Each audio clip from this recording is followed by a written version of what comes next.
Hi ನಮಸ್ಕಾರ ಗೆಳೆಯರೇ, ಎಲ್ಲರಿಗೂ ನನ್ನ ಚಾನಲ್ಗೆ ಸ್ವಾಗತ.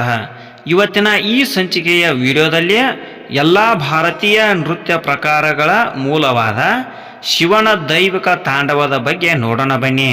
ಹಾಗೂ ಈ ಶಿವನ ದೈವಿಕ ತಾಂಡವದ ಹಿಂದೆ ಇರುವ ದಂತಕಥೆ ಏನು ಅಂತ ನೋಡೋಣ. ಹಾಗೂ ಇದರ ಉದ್ದೇಶ ಹಾಗೂ ಇದರ ಮಹತ್ವ ಏನು ಅಂತ ಈ ವಿಡಿಯೋದಲ್ಲಿ ವಿವರವಾಗಿ ನೋಡೋಣ ಬನ್ನಿ. ಇನ್ನೂ ಯಾರು ನಮ್ಮ ಚಾನಲನ್ನು ಸಬ್ಸ್ಕ್ರೈಬ್ ಮಾಡಿಲ್ಲವೋ ಸಬ್ಸ್ಕ್ರೈಬ್ ಮಾಡೋದನ್ನು ಮರೆಯದಿರಿ ಹಾಗೂ ಬೆಲ್ ಐಕಾನನ್ನು ಒತ್ತಿ. ಇದು ಶಿವನ ದೈವಿಕ ನೃತ್ಯಕ್ಕೆ ಆಕರ್ಷಿತನಾದ ತಂಡು ಋಷಿಯ ಕಥೆ. ಅವರು ಶಕ್ತಿಯುತವಾದ ತಾಂಡವವನ್ನು ಕರಗತ ಮಾಡಿಕೊಳ್ಳಲು ಪ್ರಯತ್ನಿಸಿದರು. ಆದರೆ ನಿಜವಾದ ತಿಳುವಳಿಕೆ ಮತ್ತು ನಮ್ರತೆಯೇ ಅದರ ಅನುಗ್ರಹಕ್ಕೆ ಪ್ರಮುಖವಾಗಿವೆ ಎಂದು ಕಲಿತರು. ತನ್ನ ಪ್ರಯಾಣದ ಮೂಲಕ ವಿಶ್ವ ನೃತ್ಯದಲ್ಲಿ ಸಾಕಾರಗೊಂಡಿರುವ ಸೃಷ್ಟಿ ಮತ್ತು ವಿನಾಶದ ನಡುವಿನ ಸೂಕ್ಷ್ಮ ಸಮತೋಲನವನ್ನು ಅವರು ಕಂಡುಕೊಳ್ಳುತ್ತಾರೆ. ಇವಾಗ ಈ ಪೌರಾಣಿಕ ಕಥೆಯಲ್ಲಿ ಬರುವ ಪಾತ್ರಗಳ ಪರಿಚಯವನ್ನು ಮಾಡಿಕೊಳ್ಳೋಣ ಬನ್ನಿ. ಮೊದಲನೆಯದಾಗಿ ಶಿವ. ಹಿಂದೂ ಧರ್ಮದಲ್ಲಿ ಶಿವನು ಪ್ರಮುಖ ದೇವತೆಯಾಗಿ ಗಮನಾರ್ಹ ಪ್ರಾಮುಖ್ಯತೆಯನ್ನು ಹೊಂದಿದ್ದಾನೆ. ದುಷ್ಟ ಶಕ್ತಿಗಳನ್ನು ಜಯಿಸುವವನು ಮತ್ತು ಸಾರ್ವತ್ರಿಕ ಬದಲಾವಣೆಯ ವೇಗವರ್ಧಕನ ಪಾತ್ರಕ್ಕಾಗಿ ಪೂಜಿಸಲ್ಪಡುತ್ತಾನೆ. ವಿವಿಧ ರೂಪಗಳಲ್ಲಿ ಚಿತ್ರಿಸಲ್ಪಟ್ಟಿರುವ ಅವನನ್ನು ಆಳವಾದ ಧ್ಯಾನದಲ್ಲಿ ತೊಡಗಿರುವ ಶಾಂತ ತಪಸ್ವಿಯಾಗಿ, ಅಥವಾ ಮೂರನೇ ಕಣ್ಣು, ಕುತ್ತಿಗೆಯ ಸುತ್ತಲೂ ಹೆಣೆದುಕೊಂಡಿರುವ ಸರ್ಪ ಮತ್ತು ಕೈಯಲ್ಲಿ ತ್ರಿಶೂಲವನ್ನು ದೃಢವಾಗಿ ಹಿಡಿದಿರುವ ದೈವಿಕ ನರ್ತಕನಾಗಿ ಚಿತ್ರಿಸಲಾಗಿದೆ. ಇವಾಗ ಎರಡನೆಯ ಪಾತ್ರ ಪಾರ್ವತಿ ದೇವಿಯ ಪಾತ್ರದ ಬಗ್ಗೆ ನೋಡೋಣ ಬನ್ನಿ. ಪಾರ್ವತಿ ದೇವಿಯು ಹಿಂದೂ ಧರ್ಮದಲ್ಲಿ ಪ್ರಮುಖ ದೇವತೆಯಾಗಿದ್ದು, ಇದನ್ನು ದೈವಿಕ ತಾಯಿ ಮತ್ತು ಶಿವನ ಪತ್ನಿ ಎಂದು ಕರೆಯಲಾಗುತ್ತದೆ. ಅವಳು ಸ್ತ್ರೀ ಶಕ್ತಿ, ಫಲವತ್ತತೆ, ಪ್ರೀತಿ ಮತ್ತು ಭಕ್ತಿಯನ್ನು ಪ್ರತಿನಿಧಿಸುತ್ತಾಳೆ ಮತ್ತು ಅವಳ ಘೋಷಣೆ ಮತ್ತು ಕರುಣಾಳು ಸ್ವಭಾವಕ್ಕಾಗಿ ಪೂಜಿಸಲ್ಪಡುತ್ತಾಳೆ. ಇವಾಗ ಈ ಕಥೆಯ ಮೂರನೆಯ ಪಾತ್ರ ತಂಡು ಋಷಿಯ ಪಾತ್ರದ ಬಗ್ಗೆ ನೋಡೋಣ ಬನ್ನಿ. ತಂಡು ನೃತ್ಯ ಮತ್ತು ಸಂಗೀತದಲ್ಲಿ ನುರಿತ ಋಷಿಯಾಗಿದ್ದರು. ಆದರೆ ತಾಂಡವವನ್ನು ಕರಗತ ಮಾಡಿಕೊಳ್ಳುವ ಅವರ ಮಹತ್ವಾಕಾಂಕ್ಷೆಯು ಬ್ರಹ್ಮಾಂಡದ ವಿನಾಶಕ್ಕೆ ಕಾರಣವಾಯಿತು. ಆದಾಗ್ಯೂ ತಮ್ಮ ತಪ್ಪನ್ನು ಅರಿತುಕೊಂಡ ನಂತರ ಅವರು ನೃತ್ಯದ ನಿಜವಾದ ಪ್ರವೀಣರಾದರು. ಭಾರತದಲ್ಲಿ ಅನೇಕ ಶಾಸ್ತ್ರೀಯ ನೃತ್ಯ ಪ್ರಕಾರಗಳ ಸೃಷ್ಟಿಗೆ ಸ್ಫೂರ್ತಿ ನೀಡಿದರು. ಇವಾಗ ದಂತಕಥೆಯನ್ನು ಪ್ರಾರಂಭ ಮಾಡೋಣ ಬನ್ನಿ. ಪುಷ್ಪಭೂತಿ ಕಾಡಿನ ಹೃದಯ ಭಾಗದಲ್ಲಿ ಋಷಿಗಳು ಮತ್ತು ಸನ್ಯಾಸಿಗಳು ತಮ್ಮ ಜೀವನವನ್ನು ಪ್ರಾರ್ಥನೆ ಮತ್ತು ಧ್ಯಾನಕ್ಕೆ ಮೀಸಲಿಟ್ಟಿದ್ದರು. ತಂಡು ಎಂಬ ಋಷಿ ವಾಸಿಸುತ್ತಿದ್ದರು. ತಂಡು ಬುದ್ಧಿವಂತರು ಮಾತ್ರವಲ್ಲದೆ ನೃತ್ಯ ಮತ್ತು ಸಂಗೀತದಲ್ಲಿಯೂ ಪ್ರವೀಣರಾಗಿದ್ದರು. ಹೊಸ ನೃತ್ಯ ಶೈಲಿಗಳನ್ನು ಕಲಿಯುವವರ ಅವರ ಉತ್ಸಾಹವು ಅವರ ಕಿವಿಗೆ ತಲುಪುವ ಪ್ರತಿಯೊಂದು ಧ್ವನಿ ಮತ್ತು ಲಯವನ್ನು ಅನ್ವೇಷಿಸಲು ಕಾರಣವಾಯಿತು. ಒಂದು ದಿನ ಅವರು ಕಾಡಿನಲ್ಲಿ ಅಲೆದಾಡುತ್ತಿರುವಾಗ ಅವರು ಬೇರೆ ಯಾವುದೇ ರೀತಿಯ ಮಧುರವನ್ನು ಕೇಳಿದರು. ಅದು ದೈವಿಕವಾಗಿತ್ತು. ಬಹುತೇಕ ಕಾಡು ಹಾಡುತ್ತಿರುವಂತೆ ಕುತೂಹಲದಿಂದ ತಂಡು ಅದರ ಮೂಲವನ್ನು ಕಂಡುಹಿಡಿಯಲು ಉತ್ಸುಕನಾಗಿ ಧ್ವನಿಯನ್ನು ಅನುಸರಿಸಿದನು. ಅವನು ಒಂದು ಬಯಲು ಪ್ರದೇಶವನ್ನು ಸಮೀಪಿಸುತ್ತಿದ್ದಂತೆ ತಂಡುವಿನ ಕಣ್ಣುಗಳು ಆಶ್ಚರ್ಯದಿಂದ ಅರಳಿದವು. ಅಲ್ಲಿ ಅವನ ಮುಂದೆ ಶಿವ ಮತ್ತು ಅವನ ಪತ್ನಿ ಪಾರ್ವತಿ ದಿವ್ಯ ನೃತ್ಯದಲ್ಲಿ ತೊಡಗಿದ್ದರು.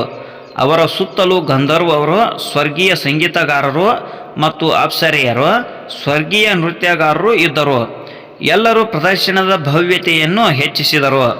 ಶಿವ ಮತ್ತು ಪಾರ್ವತಿ ಎಷ್ಟು ಚಲುವು ಮತ್ತು ಶಕ್ತಿಯಿಂದ ಚಲಿಸಿದರು ಎಂದರೆ ಅವರ ನೃತ್ಯವು ಇಡೀ ವಿಶ್ವವನ್ನು ಒಟ್ಟಿಗೆ ಹಿಡಿದಿಟ್ಟುಕೊಂಡಿದೆ ಎಂದು ತೋರುತ್ತದೆ.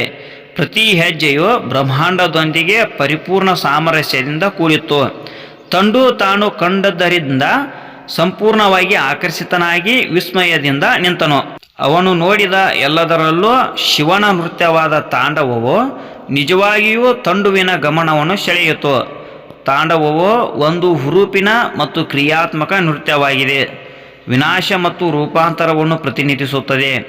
ಶಕ್ತಿಶಾಲಿ ಮತ್ತು ವಿಸ್ಮಯಕಾರಿಯಾಗಿದೆ.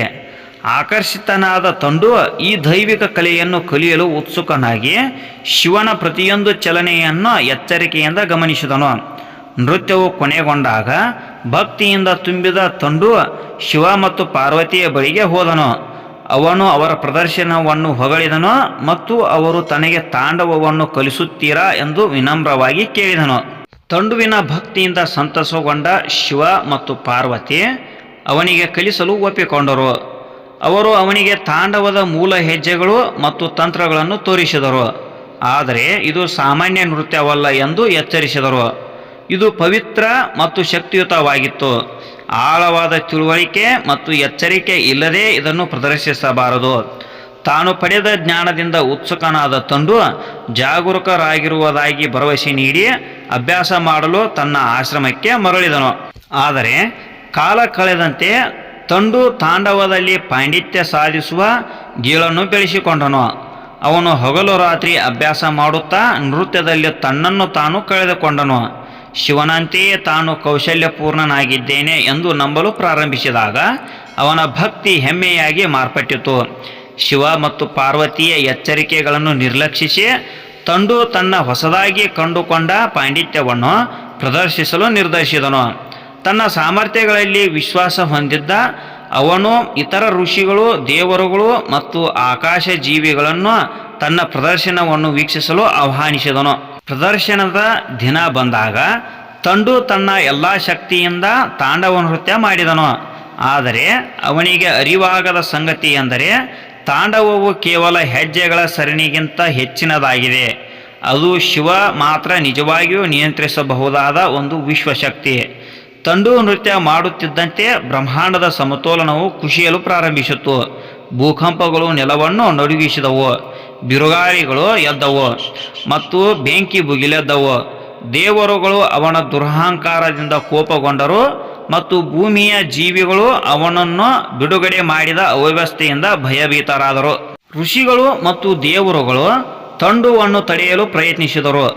ಆದರೆ ಅವನು ತನ್ನದೇ ಆದ ಪ್ರದರ್ಶನದಲ್ಲಿ ಮುಳುಗಿ ಕೇಳಲು ಸಾಧ್ಯವಾಗಲಿಲ್ಲ. ಅವನು ತನ್ನ ಅಭ್ಯಾಸದ ಮೂಲಕ ಶಿವನ ಸ್ವಲ್ಪ ಶಕ್ತಿಯನ್ನು ಹೀರಿಕೊಂಡನು.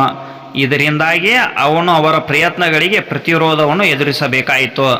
ದುಃಖದ ಕೂಗು ಶಿವನನ್ನೇ ತಲುಪಿದಾಗ ಜಗತ್ತು ವಿಪತ್ತಿನ ಅಂಚಿನಲ್ಲಿತ್ತು. ಅಪಾಯವನ್ನು ಅರಿತುಕೊಂಡ ಶಿವನು ತಂಡುವ ಮುಂದೆ ಕಾಣಿಸಿಕೊಂಡನು. ನೃತ್ಯವನ್ನು ಹಠಾತ್ತನೆ ನಿಲ್ಲಿಸಿದನು. ಶಿವನನ್ನು ನೋಡಿದ ಕೂಡಲೇ ತಂಡು ಅಪರಾಧ ಪ್ರಜ್ಞೆ ಮತ್ತು ನಾಚಿಕೆಯಿಂದ ತುಂಬಿ ಹೋದನು.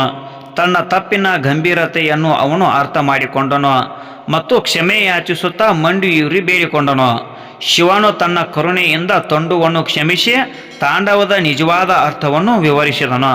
ಅದು ಕೇವಲ ವಿನಾಶದ ನೃತ್ಯವಲ್ಲ, ಬದಲಾಗಿ ರೂಪಾಂತರ ಮತ್ತು ಸೃಷ್ಟಿಯ ನೃತ್ಯವಾಗಿತ್ತು. ಬ್ರಹ್ಮಾಂಡದ ಸಮತೋಲನವನ್ನು ಪ್ರತಿಬಿಂಬಿಸುವ ನೃತ್ಯ. ಹೆಮ್ಮೆಯಿಂದಲ್ಲ, ನಮ್ರತೆ ಮತ್ತು ಬುದ್ಧಿವಂತಿಕೆಯಿಂದ ಪ್ರದರ್ಶಿಸಬೇಕಾದ ನೃತ್ಯ. ಶಿವನು ನಿಜವಾದ ತಾಂಡವವನ್ನು ಪ್ರದರ್ಶಿಸಿದನು. ಅವನು ನೃತ್ಯ ಮಾಡುತ್ತಿದ್ದಂತೆ ತಂಡು ಸೃಷ್ಟಿಸಿದ ಅವ್ಯವಸ್ಥೆ ಕರಗಲು ಪ್ರಾರಂಭಿಸಿತು. ಭೂಮಿಯು ಶಾಂತವಾಯಿತು, ಬಿರುಗಾಳಿಗಳು ಕಡಿಮೆಯಾದವು ಮತ್ತು ಶಾಂತಿ ಮರಳಿತು. ಶಿವನ ನೃತ್ಯವು ವಿನಾಶ ಮತ್ತು ಸೃಷ್ಟಿಯ ನಡುವಿನ ಸೂಕ್ಷ್ಮ ಸಮತೋಲನವನ್ನು ತೋರಿಸಿತು ಮತ್ತು ಆಳವಾದ ತಿಳುವಳಿಕೆಯಿಂದ ಮಾತ್ರ ಹಾನಿಯಾಗದಂತೆ ಅಂತಹ ನೃತ್ಯವನ್ನು ಹೇಗೆ ಪ್ರದರ್ಶಿಸಬಹುದು ಎಂಬುದನ್ನು ತೋರಿಸಿತು. ಶಿವನ ನೃತ್ಯದಿಂದ ತಂಡು ಮತ್ತು ಅಲ್ಲಿದ್ದ ಎಲ್ಲರೂ ತೀವ್ರವಾಗಿ ಪ್ರಭಾವಿತರಾದರು. ನಿಜವಾದ ಪಾಂಡಿತ್ಯವು ಅನುಕರಣೆಯಿಂದಲ್ಲ, ಬದಲಾಗಿ ಕಲೆಯ ತಿಳುವಳಿಕೆ ಮತ್ತು ಗೌರವದಿಂದ ಬರುತ್ತದೆ ಎಂದು ಅವನು ಅರಿತುಕೊಂಡನು. ಈ ಅನುಭವವು ಅವನನ್ನು ವಿನಮ್ರಗೊಳಿಸಿತು ಮತ್ತು ನೃತ್ಯದ ನಿಜವಾದ ಸಾರವನ್ನು ಕಲಿಯಲು ಅವನು ತನ್ನನ್ನು ತೊಡಗಿಸಿಕೊಂಡನು. ಒಟ್ಟಾರೆಯಾಗಿ ಅತ್ಯಂತ ಸಂಕ್ಷಿಪ್ತವಾಗಿ ಹೇಳುವುದಾದರೆ, ಕಾಲಾನಂತರದಲ್ಲಿ ಶಿವನ ತಾಂಡವವು ಭಾರತದಲ್ಲಿ ಪ್ರವರ್ಧಮಾನಕ್ಕೆ ಬಂದ ಅನೇಕ ಶಾಸ್ತ್ರೀಯ ನೃತ್ಯ ಪ್ರಕಾರಗಳಿಗೆ ಸ್ಫೂರ್ತಿಯಾಯಿತು. ಪ್ರತಿಯೊಂದು ಅವನ ವಿಶ್ವ ನೃತ್ಯದ ಬುದ್ಧಿವಂತಿಕೆ ಮತ್ತು ಅನುಗ್ರಹದಿಂದ ತುಂಬಿತ್ತು.